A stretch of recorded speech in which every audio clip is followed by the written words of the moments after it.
से कहीं ना कहीं आंदोलन का रुख अख्तियार हर इलेक्शन के पहले न केवल कर्मचारी संगठन, ऐसे सभी संगठन जिनको सरकार से और अंतिम बजट में उम्मीदें रहती हैं, अपनी मांगों को लेकर के सरकार के समक्ष अपनी बात कहते हैं।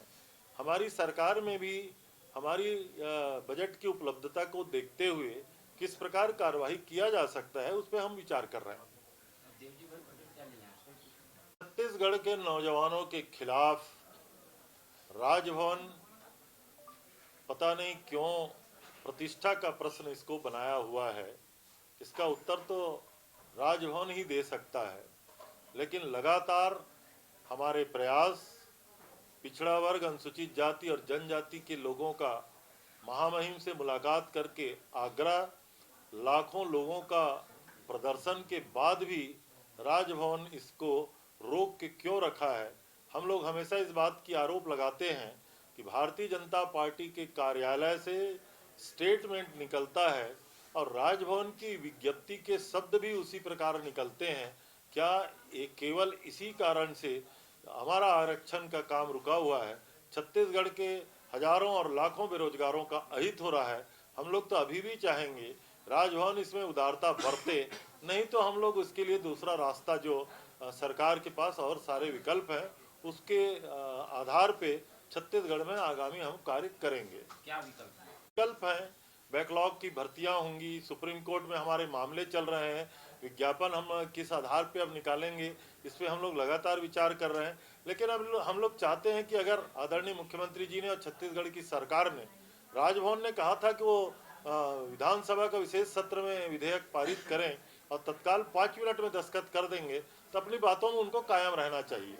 राष्ट्रीय कार्य समिति की भी बैठक है, एक एजेंडा तैयार हो रहा है 2024 का। चाहे कांग्रेस के और भाजपा के भागवत कथा और राम कथा जरूर करा रहे हैं, तो क्या धर्म के माध्यम से साधने की कोशिश है मतदाताओं को? इस देश में धार्मिक आस्था तो कूट कूट कर लोगों में भरी हुई है। हमारा हिंदुस्तान घोर धार्मिक मान्यताओं वाला देश है, छत्तीसगढ़ भी उसमें एक है। न केवल धार्मिक नेता इन धार्मिक कार्यक्रमों का आयोजन करा रहे हैं, धार्मिक कार्यक्रमों का आयोजन गांवों में भी लगातार बढ़ रहा है। और चूंकि लोकतंत्र है, लोगों के बीच में राजनेताओं को जाना पड़ता है, इसलिए ऐसे कार्यक्रमों को लोग माध्यम भी बना लेते हैं। मुझे लगता है इसमें किसी को कोई गुरेज नहीं होना चाहिए, धार्मिक आस्था बढ़ना भी चाहिए और लोगों का विश्वास अगर धर्म के प्रति बढ़ता है तो मुझे लगता है कि राजनीति के लिए भी अच्छा संदेश है। राज्य बनने के पहली बार रिकॉर्ड तोड़ धान खरीदी आप लोगों ने किया है।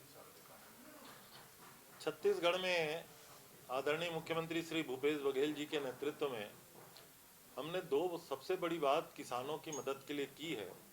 नंबर 1, जैसी सरकार बना 11,000 करोड़ रुपए की कर्ज माफ हुई थी और उसी तत्काल पश्चात धान प्रति क्विंटल 2500 रुपया देने का जो हमारा निर्णय था, वो छत्तीसगढ़ के रूरल इकोनॉमी को जबरदस्त उत्साह कर दिया है। यहाँ के किसानों की आर्थिक स्थिति का सबसे बड़ा संबल हमारा धान का व्यापार बन गया है। और छत्तीसगढ़ में पहले भी धान की खरीदी होती थी। भारतीय जनता पार्टी की हुकूमत में 52 लाख मीट्रिक टन का अधिकतम और एक साल ही 62 लाख मीट्रिक टन धान की खरीदी किए थे। हम लोगों के सरकार आने के बाद ये लगातार बढ़ते जा रहा है। पिछले वर्ष 98 लाख मीट्रिक टन धान की खरीदी छत्तीसगढ़ की सरकार ने किया था और आज मुझको ये कहते हुए बड़ी प्रसन्नता है, उस रिकॉर्ड को भी आज की तारीख 16 जनवरी को हमने पार कर लिया है। छत्तीसगढ़ में 98 लाख मीट्रिक टन धान की खरीदी हो चुकी है और एक दिन कल ही लगभग एक दिन बाद आपको आंकड़े होगा कि 100 लाख मीट्रिक टन धान की खरीदी छत्तीसगढ़ में हो गया है। इस साल हमारा लक्ष्य 110 लाख मीट्रिक टन धान की खरीदी करने का है। किसानों के खाते में 21,000 करोड़ रुपया हस्तांतरित किया जा चुका है। ये इतना बड़ा किसानों के लिए आंदोलन है जिसको सफलतापूर्वक चलाने के लिए हम अपने आदरणीय मुख्यमंत्री जी को धन्यवाद देंगे और समूचे छत्तीसगढ़ के किसानों के प्रति आभार भी करेंगे। उनके आशीर्वाद से छत्तीसगढ़ की सरकार है और आज धान खरीदी का अधिकतम रिकॉर्ड को छत्तीसगढ़ सरकार ने पूरा किया है। 98 लाख मीट्रिक टन धान की खरीदी का आज रिकॉर्ड छत्तीसगढ़ में टूट गया है। सर इसी देखते हैं मुझे लगता है कि भारतीय जनता पार्टी को आदरणीय राहुल जी की भारत जोड़ो यात्रा से भय होना शुरू हो गया है। आज की तारीख में पार्लियामेंट में उनके 303 सदस्य हैं। बिहार में उनका गठबंधन टूट गया है। उनका नुकसान छत्तीसगढ़ में तो होना ही होना है, कर्नाटक में उनको नुकसान दूर से दिखाई दे रहा है। आने वाले समय में हमें लगता है कि राहुल जी की भारत जोड़ो यात्रा के बाद पूरे देश में भारतीय जनता पार्टी को नुकसान की संभावना है।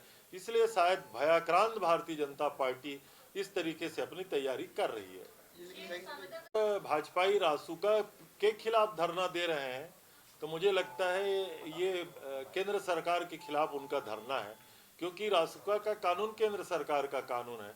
और छत्तीसगढ़ में जहां तक लगाने की बात है, अभी तो केवल आदेश में रिन्यूअल हुआ है, कहीं लगाने की बात तो अभी तक कहीं सरकार की ओर से कहीं निर्देश भी जारी नहीं हुआ है। भारतीय जनता पार्टी के लोग अपने आप भयाक्रांत क्यों हैं?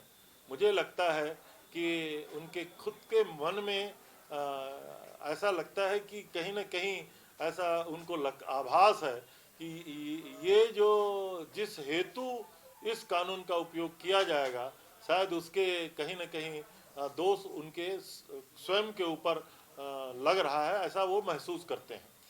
लगभग 45 दिन हो गए हैं आप लोगों ने जब विशेष सत्र में